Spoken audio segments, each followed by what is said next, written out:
All right, let's try to get our next mission from Commander Falco. I've got your next mission on deck. You're heading to the FEBA. Officer Midori will meet you at the drop zone. You met my crack pilot, Trudy. Thanks, Chacon. Colonel. She's your new escort. She ain't no Federal Ah! Blasting Oh, wait. Association. Was that a Ben 10 reference? I don't know. Because the guy playing that guy is obviously Colonel Campbell from Metal Gear, who also plays Grandpa Max from Ben 10, who's part of a secret organization known Yeah, as you the mentioned- Plumbers. Oh, I didn't know that. Again, my knowledge about Ben 10 is extremely limited. What is this emulator? I actually recently watched the first live action movie from 2010 that Deji showed me. The Ben 10 one? Yes, the live action Ben 10 movie. I've played it as another one, but the one he showed me was apparently the first one. Okay, The one yeah. that's According based- to that, like everything is canonical, but in a very schizophrenic way. The movie is really bafflingly bad. And you know what's interesting? Because up until that movie, I had zero experience with Ben 10, like zero. Oh, like, so literally that movie zero. was your first So- experience to No, the no, franchise. don't worry, don't worry, Job. I actually prefer it this way. Remember, my first exposure to Avatar was through the Shyamalan film. True. Which allowed me to just laugh my ass off at how bad the movie was without feeling offended by how it treats the series, you know? Excuse me, I was having a conversation. As a result, when I actually got to see the series, it was all right. So this is how awesome the show is. But since I didn't watch it the movie the first time as a fan, I was able to just and now when I rewatched the Last Airbender movie, I just laughed because this is so stupid. So I didn't have that surprise. Oh my God, this is horrendous surprise factor that a lot of people had. So. All right, this next zone is one that is also, war torn, so you won't have a super easy time in this one. All right, if I recall correctly, I'm gonna check the audio log. Look at it this way. Sorry. No, go on. Look at it this way, Jova. If I start at the bottom, I can only go up from there. Pretty Yeah. much. I mean, I guess unless you watch the Ben 10 reboot afterwards. I've heard mixed things about it. Some people saying it's fine, others saying it's the worst thing associated with the franchise since the Ultimate Force movie. Again, I know literally nothing about Ben 10. It was kind of the thing of I was just one generation too early to actually properly grow up with it. Oh, I totally grew up with that show. That said, from what I'm aware, Metal Gear Solid fans absolutely love Ben 10, and they were drawn to it because of the fact that the flipping Colonel plays Grandpa Max. Yeah. I Which get the is idea interesting that, because the actor who plays the grandpa in the movie doesn't even remotely capture that. Oh, great. For some reason, he has a trucker hat in that movie, too, when he never wears such a thing in the show. You know what's interesting? Okay, this Ben 10 is created by Man of Action, who also made Mega Man Fully Charged, and I had a realization as I was introduced to Ben's cousin. It made me realize I had that realization right there with that. Oh my God! So Suna from Fully Charged is basically just a terrible version of this character. Yeah, the cousin. I mean. Gwen. Like seriously. So let me get this straight, Man of Action. You completely took role out of the equation for just a discount version of Gwen. What was the name? Yeah, Gwen. That's it. Honestly, again, looking at Mega Man Fully Charged and comparing it to Ben 10 really just makes me wonder. Granted, I haven't seen the other Ben 10 series. Okay. I did watch Ben 10 Alien first, but not all the way through. I saw bits from Ben 10 Ultimate Alien. Have not seen anything from Ben 10 Omniverse, so I'm not sure if maybe there was a decline over the years, but I don't recall hearing really an overload of rage to any of them. So honestly, now Mega Man Fully Charged is like the first thing I've seen of Man of Actions that really just got this much hate and scorn. So I really do have to wonder what happened with that show. Oh, by the way, audience, you want to know how bad that show is? Basically, nobody pirated it. when it first came about.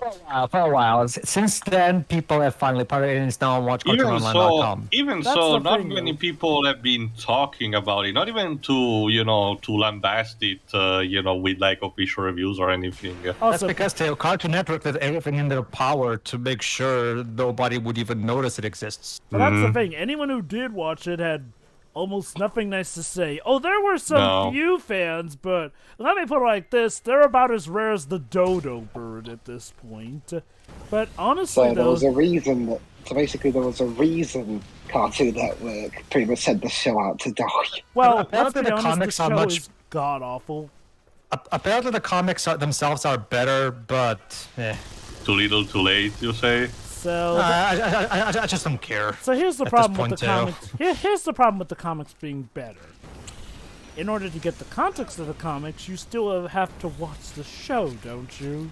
And the show is, well, the show. That I do not know. I haven't read anything about it.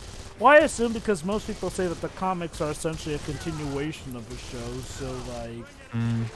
it's I'm pretty sure there's like a recap at the beginning or something. Probably. By the way, I mean, there was this stupid dark version of Mega Man called Namajim. Yes, really. So that's basically all you need to know. But no. And if I I mean, recall correctly, towards the end, they tried to make it to turn him essentially into either Proto Man or Zero, something like that. let me put it like this. Because He's literally just Mega Man, yellow and black, with a scar on his face, so he's a monster! it does remind me of the Ruby Spears cartoon, where they, for some reason, they were still running on the idea that Proto Man was a legit straight bad guy. No questions asked. Which is interesting Yeah, because Which in hindsight makes things completely horrible on that front. My only experience with animated Mega Man was watching the Ruby Spears cartoon and NT Warrior. Okay, Yeah, I will I give like the that. Oh. Look at these guys. Again, this guy these looks like were he comes from. This guy, this armor looks like a Halo armor. polar armor is for pussies. But look at this guy. Excuse me. Excuse me. NPC! Hey, out hey, of the asshole! Hey, asshole! Stay away from the front of the camera. Fucking Wow. attention whore. Get Look, away. I get immersion and all, but I didn't think we needed to get so immersive to the point Fucking where hell. a bulletproof guy can just walk in front of the camera. The comeback of lightning returns. Wait, guys. What super soldier serum are they giving these guys to withstand bullets to that level? Still friendly fire not enabled, but rejoice, guys. This being, the alternate route, meaning that events are different from the Navi campaign, we get to kill Beidamo in this part. So his story arc in this particular route doesn't really just happen. He gets to die like an idiot. Brilliant. True warrior way. I will come back to it when we actually get to face him, but to continue. But no, I'm serious. Like, well, if your movie or show is so uninteresting that even the pirates aren't really going after it in, like, its first few weeks or so, let alone the months that fully charge, because, okay, remind you, by the time the entire series was out, that was, like, over the course of, like, say, a year or so, maybe some months, but definitely close to the extent of a year, it still was not pirated. And you know what, yes, for the creators, it's fine that it wasn't pirated. But again, just consider how unpopular something has to be for even the pirates to go, yeah, no. We don't need to expose more people to this abomination. Yeah, again, not even joking. The stuff that show gets away with, it's... And by that, we mean, and for the record, everybody went to us. It doesn't mean in terms of the show having really ballsy content. No. It's more so the fact that the writing is god awful. No. Not just that. They literally have fetish fuel in that The show. stuff that they did with Gutsman is just vomit-inducing. Yeah, sure.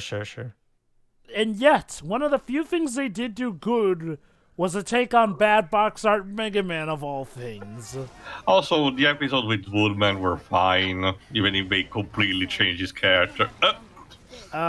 Guys, there's guys. Exploding pineapples.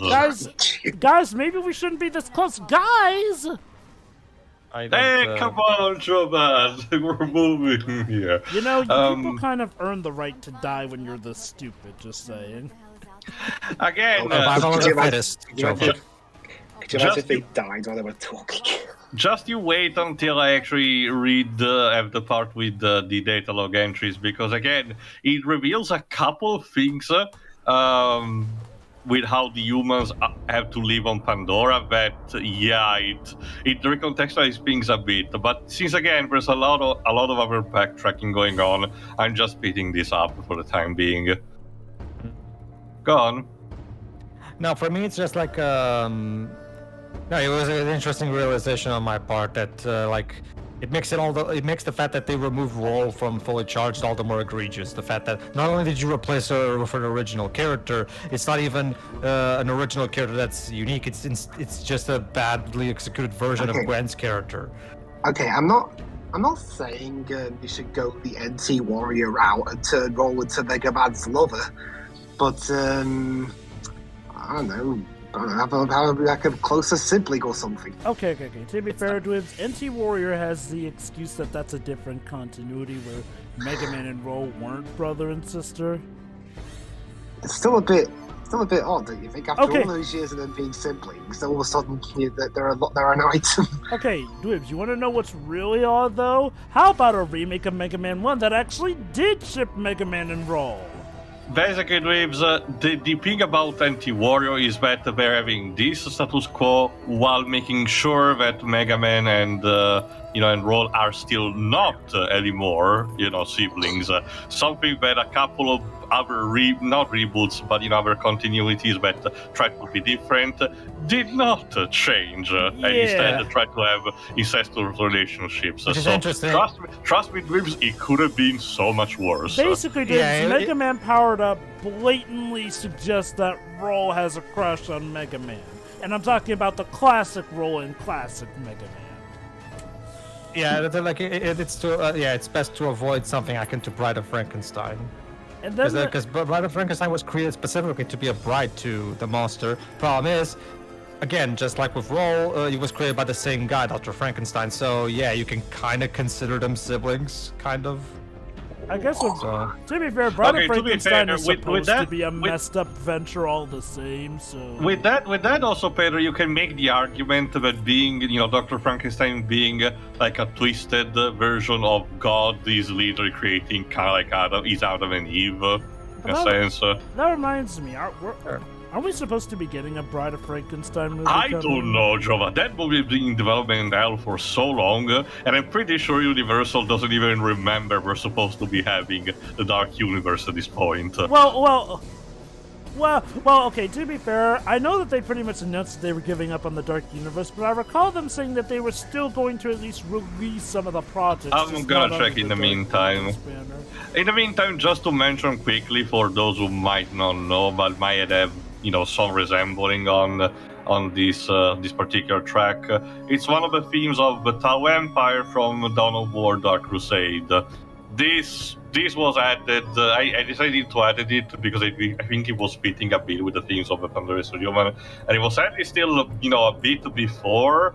But being recorded, this was a bit before Games Workshop started to become a bit dickish with fan content. Otherwise, I probably wouldn't put it. Not so much for copyright fear, but just to not indulge them. It's a story for another time. It's still a good song, but it's fitting anyway. The things you can do with that mech does seem to be rather impressive, all things considered. Well, remember, Jova, it's the one that the Human Force of Pandora uses in Quaritch does all these bullshit things in the final battle in the movie. Oh, I know. So why not?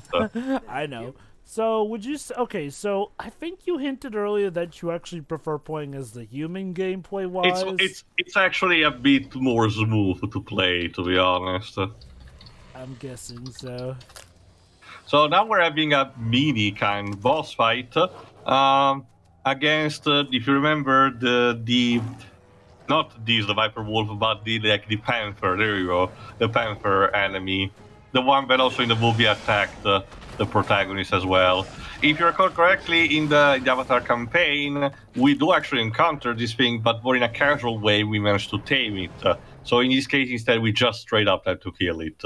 How terrible of us defending ourselves like this, and No, to be fair, the game is not actually portraying this as a mindless slaughtering. It's more of a case of this is the guardian of a place where the shard is, so it's more of a matter of circumstances. But yeah, the human gameplay does seem to go a bit more smoothly gameplay-wise. Not to say that, you know, the Avatar one was particularly bad, but that one does feel like it has kind of its ups and downs pacing-wise. As well as the gameplay. In some ways, for some reason, feeling a bit sluggish, which is weird. You feel like, if anything, the human gameplay would be the one that feels more sluggish since humans aren't built for Pandora and all of that. Oh well. Okay, well, whatever. Again, at the end of the day, well, the game in itself, no matter what you choose, is still relatively fun to play. If you at least take it in small doses, this is not really a thing that needs to be speed run through. Not so much because of the same reason all of us was rough or being too, high octane or anything, but mostly because there's still always a bit of stuff to do. The maps are always compacted, so you might get a bit burnout if you just lay it on too long onto a campaign. There is arguably the factor that you can the risk minigame serves to actually splice the pace a bit, but you need to experience points to actually continue playing it, and that means you have to play regularly the game. I don't know if you could gain experience points also by the multiplayer. Again, not having tested it, so I don't know. But I can tell you that after you beat the game, grinding for experience points is a bit of a chore to actually finish the risk minigame. I will, but I mean, like you said, honestly, as far as video game movie tie-ins go, this one is relatively solid, honestly. It's fine, yeah. You find that creature? Piece of cake. Nice work. Hop in and we'll beeline you to Officer Midori. Alright then. Sure.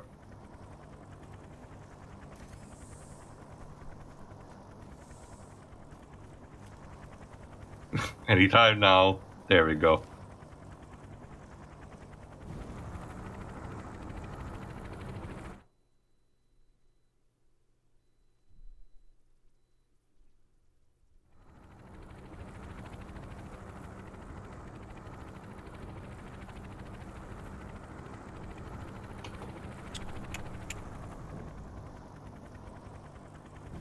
Mind you, that was just for one shard, and now we need to get the other two via, more easier, ways. Of course. Anyway, there you go. This is what I could find. Alright, starting in December 2015, Variety reported that the co-op will write the script. In May 2017, Visual Pictures announced their shared universe film of rebooted modern interpretation, The Dark Universe. The film series began in 2017 with a Mummy was expected to continue Battle of Frankenstein with Bill Conley acting in the film. By October 2017 was reported pre-production had begun. Then I reported that Javier Bardem and Angelina Jolie are still attached to the movie as Frankenstein monsters and being reluctant bride, respectively. The same month, Condon stated that should Jolie decide to leave the project, he would be interested in seeing Gal Gadot play the titular character. But on November 8, 2017, Alex Kurtzman and Chris Morgan moved on to other project, with the future Dark Universe in doubt. 2018, not much happened. In 2019, Condon reflected on the proposed Brand Frankenstein remake not entering production. He stated that was a heartbreak. Really, the simplest way to say is that I think the Mummy, and not to say anything against the movie, but the fact that that hadn't worked for them, and it was beginning of his older invention of monsters, gave them cold feet at the end of the day. Because David Coeb was writing the script, I thought it was unbelievably good. Blah blah blah. The movie started was devised as a great big movie, and at the end of the day, probably these movies should be smaller. Then October 2020 was reported that an adaptation of the film was being considered with Scarlett Johansson in her role as the bride. However, no further announcements or confirmation have been made, and by February 2020, it was announced that Amy Pascal will serve as producer, with project becoming a joint venture production between Universal and Pascal Pictures. This really is courting David Coeb to continue his work as a screenwriter. with filmmakers Jon Krasinski and Sam Raimi having individual had a discussion with the studio and potentially directing, while Variety reported that Krasinski was given options to develop films from the roster of Monsters owned by Universal Pictures. In June 2020, Coeb stated that in addition to still being actively involved with the project, he stated that he was inspired by the success of The Invisible Man, which, to be fair, the more recent Invisible Man was actually a pretty good movie, actually. But Tio, I thought Johnny Depp character. was supposed to be the Invisible Man. He stated that the story will explore the modern-day desire to extend our lives, create life, and cheat death. Furthermore, the filmmaker decided to include plot abilities that are relevant to the hashtag #MeToo era, stating that it's horror effortlessly leading itself to metaphor. What and the that's hell? it. Yeah, I'm just gonna leave it there. Oh wow! Like Anyway, why there's another beast that you have to fight instead of the big rhinoceros guy. Why is everything tied to the Dark Universe such a mess? I don't know, Drova. But that being Regiment said, get past the one movie. well, seriously though, what happened with the Invisible Man? I mean, granted, the Blumhouse production turned out to be very phenomenally great, but what happened to that whole group photo they shot that announced that Johnny Depp would be the Invisible Man? And this was before the bollocks with his ex-wife went on. Maybe so he was whatever. really invisible. Of course. Alright, let's grab the shard and move out. Alright. It's a bit odd though. I mean, why would you cast Johnny Depp if you're not going to see him? Dweebs, don't you remember what happened with Deadpool 2?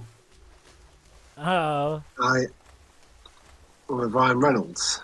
No, remember they casted, what was it, Matt Damon to be Brad Pitt to be the invisible guy. Yeah, but he wasn't the main character though. To be fair, in the new recent Invisible Man, the teacher Invisible Man is not really the main character either. He's more like the antagonist, but it's a bit more complicated. All right, time to grab the last shard. If Marvel had their own equivalent of the Invisible Man, I'm surprised J. Jonah Jameson doesn't go after him as opposed to Spider-Man. Actually, they do have their equivalent to the Invisible Man. Aside from, believe it or not, aside from Sue Storm, there are a couple of characters who have invisibility powers. Not only that, essentially Marvel kind of have their own classic monsters in it as well. Like Spider-Man has actually worked alongside Dracula on a few occasions. Dracula also has a son. Isn't I forgot what it's Public called. Domain?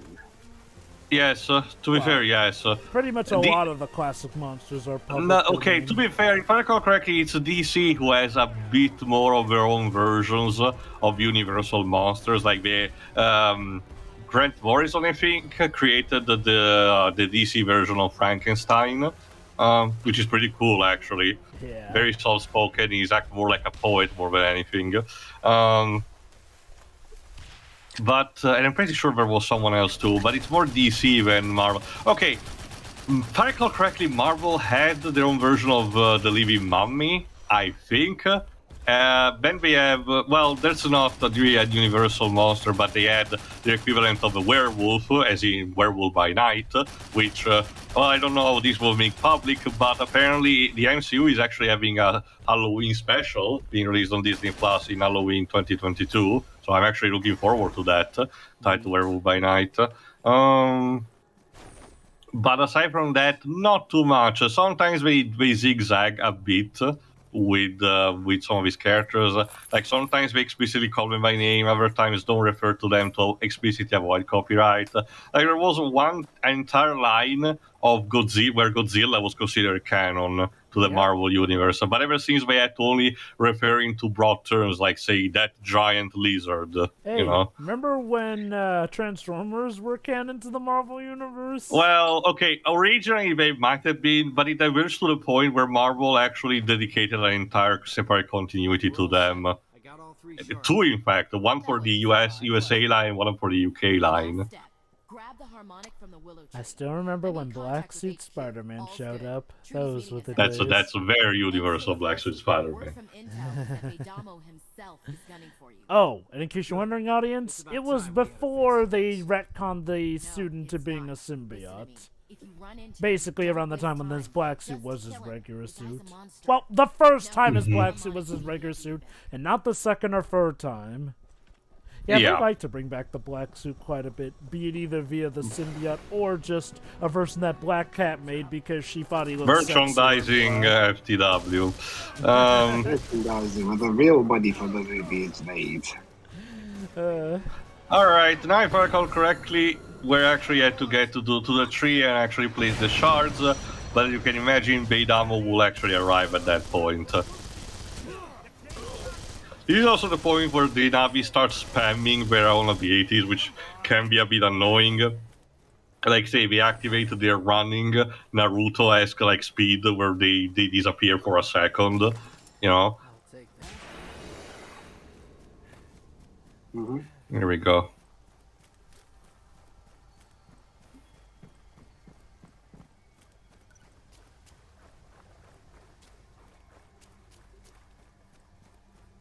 Right, if I remember correctly, I just need to actually start placing the first one and then Beidam will show up. Actually, no, I need to place all three of them first.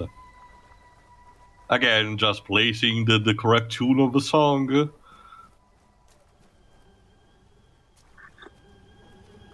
There we go, 2.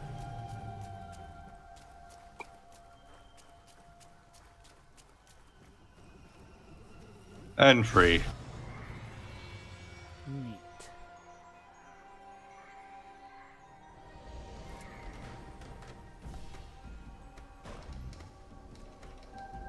And there's Beidamo, not even an introductory dialogue of anything. Okay, It just time shows to die. up.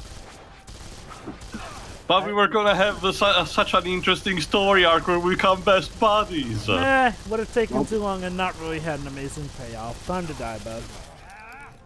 So you're a piece of shit anyway.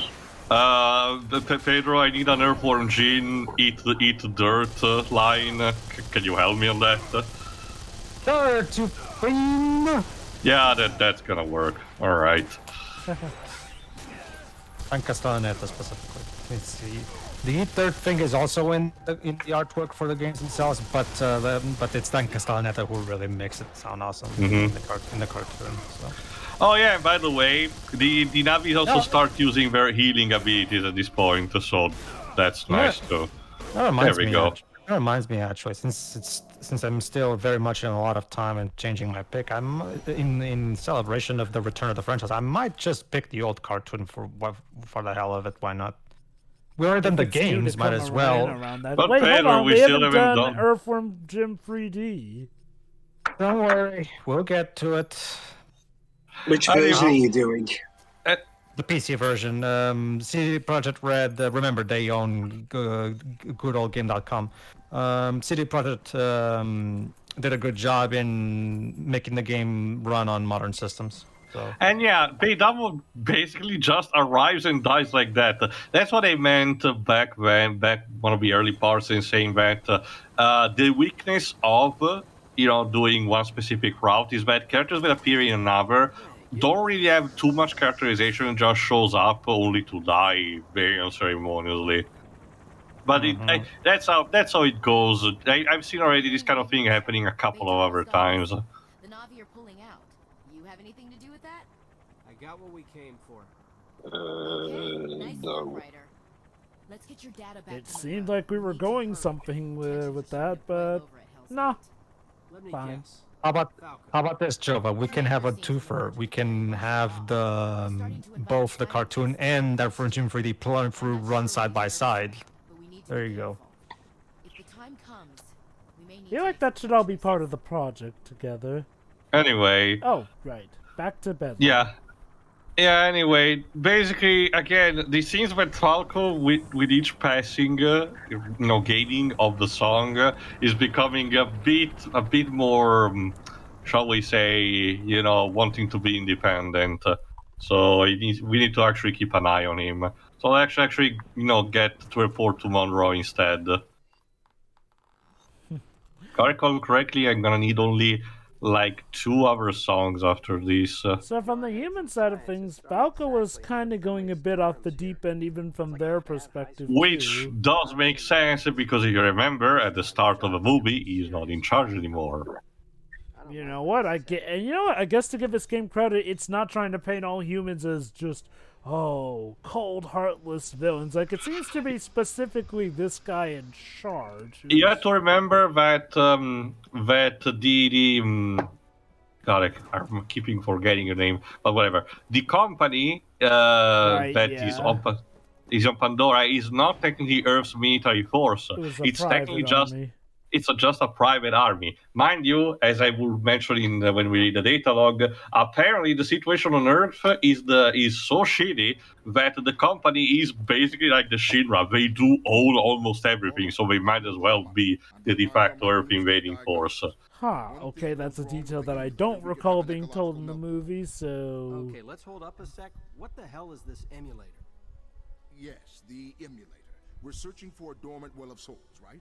Now, once we find it, we need to communicate with it. The Navi do this through a unique being called a First Voice. He's the only person who can awaken a well of souls. We are creating a First Voice emulator, a machine that will trick Awa into speaking to us. Once that's done, we can control the entire ecosystem. So, back to that first What is thing. ecosystem? You're running a doomsday diagnostic. Well, Well, everything has its risks. Just another reminder that scientists are evil. I mean, look, I know it could be used as a doomsday device, but Also, where did your clipboard go? This game is as the same amount of appreciation for scientists that Life is Strange 2 has for Americans. I just like. All right, we'll see you for the next part. See you for the next part. We keep gathering the other shards. See ya. Yeah.